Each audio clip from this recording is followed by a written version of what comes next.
जो भी लोग रेलवे में एएलपी यानी लोको पायलट की तैयारी करते थे और वो फॉर्म का इंतज़ार करते थे, उनके लिए बहुत ही बेहतरीन मौका आ चुका है। यानी कि फॉर्म आपका आ चुका है। चलिए देखते हैं, शुरू करते हैं कैसे कैसे क्या पूछ रहा है। मतलब पूरा नोटिफिकेशन हम बताने वाले हैं A to Z, ठीक है। तो टाइम को नहीं वेस्ट करके हम लोग तुरंत आते हैं काम की चीज़ पर। तो ये जान लीजिए कि जो एएलपी है, ठीक है, इसको ऑनलाइन जो करने की प्रक्रिया है ये 12 तारीख से चौथे महीने से शुरू होने वाली है, ठीक है। यानी 12 तारीख से ही शुरू होने वाली है, ठीक है। और ऑनलाइन जमा करने की जो तिथि है ये 11 तारीख से 5वें महीने तक, यानी कि अंतिम तिथि की बात कर रहे हैं, ठीक है। और जो सुधार तिथि है 13 तारीख तक है, ध्यान सुनेंगे, 13 तारीख तक। और संशोधन शुल्क के साथ प्रमाण पत्र में सुधार करने के लिए ये जो तिथि है 14 से 23 तारीख तक है, यानी कि 14 तारीख से 23 तारीख तक जो भी आपको समय 6 दिन इसमें और 3 दिन इसमें, यानी 6 3 9 दिन का आपका समय इसमें मिल रहा है, ठीक है। संशोधन शुल्क में सुधार करने के लिए, यानी कि आप उसको जो भी पेमेंट करेंगे उसके बाद ही एक बात कर रहा है, ठीक है। और भी डिटेल में यदि हम लोग जाएंगे तो यहाँ पर देखिए जो भी वेतन मिलेगा वो लेवल 2 का होगा, ठीक है। जो शुरू में वेतन मिलेगा 19,900 रुपये मिलेगा। और चिकित्सा तो यह है, एज की बात करेंगे 18 से 30 वर्ष होना चाहिए। कुल रिक्ति की बात करेंगे तो 9970 कुल वैकेंसी है, ठीक है। ध्यान से देखते चलेंगे, जो इम्पोर्टेंट चीज़ है वही हम बताने वाले हैं, बाकी चीज़ आपको स्किप कर देना है, ठीक है। एक चीज़ और देखेंगे कि यहाँ पर दिया है कि जो भी आप फॉर्म भरेंगे उसमें मोबाइल नंबर होना चाहिए, ईमेल आईडी होना चाहिए, आवेदक का नाम, पिता का नाम, माता का नाम, लिंग, राष्ट्रीयता, ये सब जो चीज़ है। मैट्रिक का प्रमाण पत्र यहाँ पर जरूरी है, रोल क्रमांक, मैट्रिकुलेशन प्रमाण पत्र की तारीख, ठीक है। ये सब चीज़ आपको रहना चाहिए। किसी भी स्तर पर इसमें सुधार नहीं किया जाएगा, जो आप इसमें लिख देंगे वही इसमें रहेगा। यानी कि आप इसमें थोड़ा सा जब फॉर्म भरेंगे तो थोड़ा आराम से भरेंगे देखकर, ऐसा नहीं कि साइबर कैफे पे दे देना है और काम हो जाएगा, नहीं, अपने बैठ कर वहाँ खुद से भरवाना है, ठीक है। नहीं तो जो लोग अपने से भर सकते हैं वो लोग तो भर ही लेंगे। अब थोड़ा पे ये देखिए कि यदि कोई उम्मीदवार क्रिएट ए अकाउंट चुने हुए आरआरबी से भरे हुए 12 विवरणों को छोड़कर, मतलब आप ये समझ लीजिए कि जो आप क्रिएट अकाउंट पर करेंगे तो जो बदलना सही करना चाहते हैं, यानी कि आपको कहीं गलती हो गई है तो 14 तारीख से 23 तारीख आपको सुधारा जाएगा। ये बात हमको पहले ही बता चुके हैं। और यहाँ पर दिया कि क्रिएट एंड अकाउंट चुने हुए आरआरबी जैसे फॉर्म को मतलब फिर से उसको बदला नहीं जा सकता है, ठीक है। तो थोड़ा सा ध्यान से देखेंगे। अब ये जान लीजिए कि पहले चरण जो लोग मतलब जो पास कर जाएंगे, ठीक है, तो दूसरे चरण के सीबीटी के लिए उम्मीदवारों के लिए आरआरबी उनकी अधिसूचना रिक्तियों का 15 गुना दर से दी जाएगी। यानी कि मान लीजिए कि जितना भी आपका सीट हो रहा है उसमें 15 से आप गुणा कर देंगे, जितना आएगा उतना ही फर्स्ट बार में आपको रिजल्ट आने वाला है, ठीक है। उससे ज़्यादा रिजल्ट नहीं मिलेगा, तो इस चीज़ का भी ध्यान देंगे। और देखिए यहाँ पर चुने हुए उम्मीदवारों को उनकी योग्यता के आधार पर ही होगा, ठीक है। कई शिफ्टों में एग्ज़ाम होने वाला है, इस चीज़ को भी याद रखेंगे, ठीक है। और अभी आगे हम लोग चलते हैं। मतलब ये तो सबको पता है कि एक से ज़्यादा मतलब तरीके से एग्ज़ाम होगा, मतलब कई शिफ्ट में होगा, ठीक है। और यदि बात करेंगे तो वो उम्मीदवार जो सीएन के अंतर्गत, ठीक है, सीईएन के अंतर्गत अधिक आवेदन जमा करते हैं, यानी कि एक से ज़्यादा आपको आवेदन नहीं करना है, ठीक है, तो उन्हें तुरंत खारिज कर दिया जाएगा। और आरआरबी उसको भावी परीक्षाओं के लिए वंचित कर देगी, यानी कि आगे आने वाली जो भी परीक्षाएँ उसको आपको वंचित कर देगी, फॉर्म नहीं भरने देगी। तो बस और बस आपको केवल एक ही फॉर्म अप्लाई करना है, ठीक है। इस चीज़ को याद रखेंगे। फ़ोटो जो ग्राफ है, यानी कि जो पिक्चर आप अपलोड करेंगे 2 मंथ का से पुराना नहीं होना चाहिए, यानी कि लेटेस्ट फ़ोटो आपको अपलोड करना है, ठीक है। ये सब चीज़ आप जानते हैं। थोड़ा सा और काम की चीज़ की हम लोग बात करते हैं, ठीक है। तो एकदम स्पीड में चलते हैं और देखते हैं और भी सारा चीज़ है। अब यहाँ पे एक चीज़ और देखिए, मेडिकल के लिए क्या चाहिए तो दूरदृष्टि दोष जो होना चाहिए 6/6 होना चाहिए और 6/6 बिना चश्मा का होना चाहिए, ठीक है। 2D स्वीकार नहीं किया जाएगा, यानी कि 6/6 का आपका आँख होना चाहिए। निकट दृष्टि दोष के लिए 0.6 का बिना चश्मा का देखना है आपको, ठीक है। यदि कलर विजन, दूरबीन दृष्टि, दृष्टि दोष, रात्रि दृष्टि, मेसोपिक दृष्टि आदि के लिए परीक्षा पास करनी होगी। यानी कि जो भी आपको कलर विजन है, दूरदृष्टि दोष का जो भी आपको होता है ना, इसके लिए, या रात्रि दृष्टि दोष है, मान के चलिए ड्राइवर बन गए तो रात्रि में जाना है तो इसके लिए आपका आँख चेक करना पड़ेगा, तो इसके लिए आपको एग्ज़ाम देना पड़ेगा नॉर्मल सा, ठीक है, जैसा कि सभी लोग देते हैं। और आगे हम लोग पढ़ेंगे, ठीक है। अब थोड़ा ये देखिए कि फॉर्म भरेगा कौन कौन, ठीक है। फॉर्म भरने के लिए क्या चाहिए, तो उम्मीदवार को क्या होना चाहिए, ध्यान सुनेंगे, वो भारत का नागरिक हो तो भर सकता है, भारत को छोड़िए वो नेपाल का भी होगा तो भर देगा, भूटान का भी होगा तो भर देगा, ठीक है। अब जो तिब्बती शरणार्थी 1/1/1962 से पहले अस्थायी रूप से बसने के इरादे से आए हो वो भी इस फॉर्म को भर सकते हैं, यानी कि 1962 से पहले जो लोग इंडिया में आ चुके हैं वो लोग भी भर सकते हैं। इसके अलावे वे व्यक्ति जो पाकिस्तान से है, बर्मा से है, श्रीलंका, पूर्वी अफ्रीका, केन्या, युगांडा, मतलब ये सब देशों से वो भी बसने के इरादे से आए तो इस फॉर्म को भरकर आराम से काम कर सकते हैं, ठीक है। ये सब चीज़ वही है। और थोड़ा आगे चलते हैं, यदि एज की बात करेंगे तो एज होना चाहिए 18 से 30 वर्ष। अभी इसके बारे में हम डिटेल में डिस्कशन नीचे करने वाले हैं, ठीक है। 1/7/2025 का मतलब क्या हो इसके बारे में हम नीचे बताएंगे। तो ये जान लीजिए कि अनुसूचित जाति और जनजाति के लिए 5 वर्ष का छूट दिया गया है, ठीक है। अब यहाँ पर देखिए कि ओबीसी के लिए 3 वर्ष का छूट दिया गया है, ठीक है।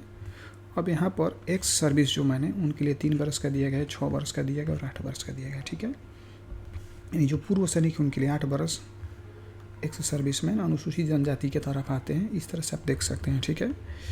और यहाँ पर देखिए जो उम्मीदवार रेलवे में ग्रुप सी और पूर्व में ग्रुप डी रेलवे स्टाफ के न्यूनतम 3 साल तक सेवा देने के बाद टूटे फूटे समय में 3 साल सेवा कर, मतलब देखिए कुल मिलाकर ये बात है कि जो लोग 3 साल तक रेलवे में काम किए हैं उनका जो एज बढ़ाकर कितना कर दिया गया है, 40 वर्ष यूआर के लिए कर दिया गया है। और मतलब थोड़ा सा दूसरा लेवल, जैसे ग्रुप डी में आप हैं, ठीक है, डी ग्रुप में हैं, आप चाहते हैं एएलपी बनना तो आपकी एज कितना है, 40 वर्ष। अब आप ओबीसी से हैं, एएलपी में ग्रुप डी में हैं तो आप 43 वर्ष तक कर सकते हैं, ठीक है। अनुसूचित जनजाति के हैं तो 45 वर्ष तक इस फॉर्म को भर सकते हैं। यही सब इसमें कहने का मेन मकसद है, ठीक है। और थोड़ा हम लोग नीचे चलते हैं। उसी तरह से जो लोग विधवा हैं वो लोग 35 वर्ष तक, ओबीसी के हैं 38 वर्ष तक भर सकते हैं फॉर्म को, ठीक है। थोड़ा सा काम की बात करते हैं हम लोग। तो देखिए यहाँ पर डेट ऑफ बर्थ के बारे में बताया गया, यानी कि DOB आपका कितना कितना होना चाहिए, ठीक है। तो एज तो पता चल गया कि 18 से 30 होना चाहिए, लेकिन UR जो कैटेगरी के स्टूडेंट हैं उनका जो डेट ऑफ बर्थ होना चाहिए 2 तारीख 7वां महीना 1995 से कम नहीं होना चाहिए, मतलब इतना ही होना चाहिए, इससे ज़्यादा होगा तो आप इस फॉर्म को भर नहीं सकते हैं। ओबीसी के लिए यही बात है 2/7/1992, ठीक है, यहाँ 95 था, 3 वर्ष के यहाँ पर आपको ज़्यादा मिल रहे हैं। अनुसूचित जनजाति की बात करेंगे तो इसमें 90 तक की डेट ऑफ बर्थ इतना रहेगा तो भर सकते हैं, ठीक है। और उसी तरह सभी उम्मीदवार के लिए नॉर्मल के लिए, ठीक है, 1/7/2000 मतलब 1 तारीख 7वां महीना और 2007 तक रहेगा तो आप इस फॉर्म को खूब आराम से भर सकते हैं, ठीक है। इस चीज़ को समझ लीजिए कि बहुत ही काम का चीज़ है, क्योंकि मेन एज मायने रखता है। यदि ये गड़बड़ हुआ तो काम गड़बड़ हो जाएगा, ठीक है। अब थोड़ा हम लोग बात करेंगे कि किसको कितना फ़ी लगेगा, ठीक है। तो देखिए सभी कैंडिडेट के लिए नीचे दिए गए, मतलब छोड़ा गया है कि 2 को छोड़कर, यानी जो भी लोग जिनका 500 रुपये जमा लगेगा फॉर्म भरने में, वो CBT में परीक्षा जो भी होगा कंप्यूटर पर उसमें आप शामिल हो जाते हैं तो आपको 400 रुपये मिल जाएगा, ठीक है। यानी कि 100 रुपया वो जो है केंद्र सरकार ले लेगा और 400 रुपये की राशि क्या कर देगी, वापस कर देगी, ठीक है। और एक चीज़ और देखिए, और जो जिनका 500 रुपया 250 रुपया लग रहा है CBT में, मतलब लागू उसमें एग्ज़ाम में शामिल हो जाते हैं तो उनका 250 रुपया वापस कर दिया जाएगा, ठीक है। इस चीज़ को भी याद रखेंगे। मतलब 500 रुपया लग रहा है तो 400 रुपया आपको मिलेगा, जिसको 250 लग रहा है उसको 250 का 250 पूरा का पूरा मिलने वाला है, ठीक है। और एक चीज़ और बता देते हैं कि जहाँ कहीं भी आपका एग्ज़ाम पड़ा है तो उसके हिसाब से इसके अंदर लिखा हुआ है नोटिफिकेशन में खुद ही कि वहाँ पर यदि आप जाते हैं तो आपको रेलवे का किराया भी आपको नहीं देना पड़ेगा, ठीक है। पहला चरण CBT, दूसरा चरण CBT आपको देना पड़ेगा एग्ज़ाम में नौकरी लगने के लिए। तो कंप्यूटर आधारित परीक्षा भी होगी, दस्तावेज होगा सर, जिसको आप DB बोलते हैं ना, डॉक्यूमेंट वेरिफिकेशन होगा, फिर एक चिकित्सा होगा, मतलब छोटा सा मेडिकल टेस्ट होगा, ठीक है। इस तरीके से जाकर आपको ये काम सब, मतलब ये चरण है, इस सबसे आपको गुजरना पड़ेगा। सबसे पहला ये एग्ज़ाम पास करिए, फिर उसके बाद ये वाला करिए, फिर कंप्यूटर वाला करिए, उसके बाद DB सर्टिफिकेट, मतलब DB का वेरिफिकेशन करिए डॉक्यूमेंट का, उसके बाद काम ख़त्म। अब बात कर लेते हैं हम लोग सिलेबस का, ठीक है। तो देखिए ध्यान से 60 मिनट का ये प्रश्न होगा, मतलब जो भी क्वेश्चन होगा उसमें आपको 60 मिनट का समय मिलेगा। प्रश्न कितना रहेगा, 75 नंबर का रहेगा, ठीक है। और प्रत्येक गलत उत्तर के लिए 1/3 अंक कटेगा, यानी कि 1/3 माइनस मार्किंग है, ठीक है। और यदि बात करेंगे तो देखिए UR हो या EWS हो, आपको कम से कम 40% लाना है।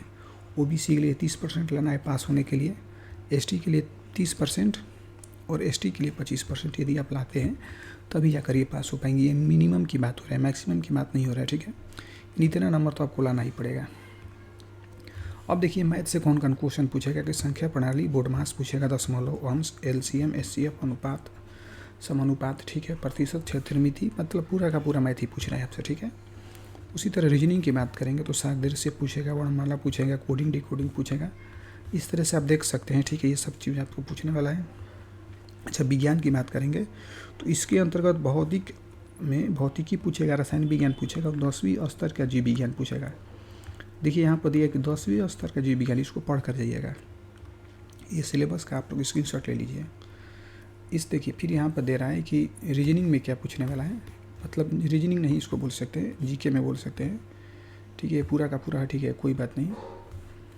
तो इसमें यदि हम लोग बात करेंगे तो देखिए ना, समस्थानिक मामले में विज्ञान, प्रौद्योगिकी, खेल पूछेगा, संस्कृति, व्यक्तित्व, अर्थशास्त्र, राजनीतिक और अन्य महत्वपूर्ण जो भी सब्जेक्ट हैं आप बोल सकते हैं। जीके या जीएस के लिए आप लोग रेडी कर सकते हैं, ठीक है। और थोड़ा नीचे आएंगे तो देखिए यहाँ पर एएलपी का अंतिम पैनल CBT2 के उम्मीदवारों के अंकों की योग्यता के आधार पर किया जाएगा। बात तो सही है, जैसे जैसे आपका नंबर रहेगा उसी के हिसाब से आपको पोस्ट मिलने वाला है, मतलब हाँ वही चीज़ है, पैनल आपका अंतिम पैनल, ठीक है। अब यहाँ पर देखिए कि यहाँ पर भी क्या होगा, CB2 में 2 भाग होंगे, ठीक है। इसमें जो पेपर होगा 2.5 घंटे का होगा, 2 घंटा 30 मिनट का। कुल प्रश्न रहेगा 175, ठीक है। भाग 1 में 90 मिनट रहेगा और कितना रहेगा, 100 क्वेश्चन रहेगा। और भाग बी की बात करेंगे तो 60 मिनट में 75 क्वेश्चन देना है। तो अभी तो इन दोनों को जोड़िएगा तो 175 क्वेश्चन होगा टोटल का टोटल, ठीक है। इसमें भी माइनस मार्किंग रहेगी 1/3। सेम प्रक्रिया वहाँ भी है कि यहाँ भी 40% 30% लाना रहता था, वैसे ही इसमें भी लाना है, ठीक है। और थोड़ा सा नीचे चलते हैं हम लोग डिटेल में, सेम चीज़ यहाँ पर भी है, ठीक है। क्या क्या योग्यता होना चाहिए बता ही चुके हैं हम आपको, जैसा कि सभी लोग जानते हैं, ठीक है। CBT भाग 2 की योग्यता का ये बात है, तो पहले एक दीजिए ना, फिर उसके बाद 2 के चक्कर में लगिए, ठीक है। यही सब चीज़ है।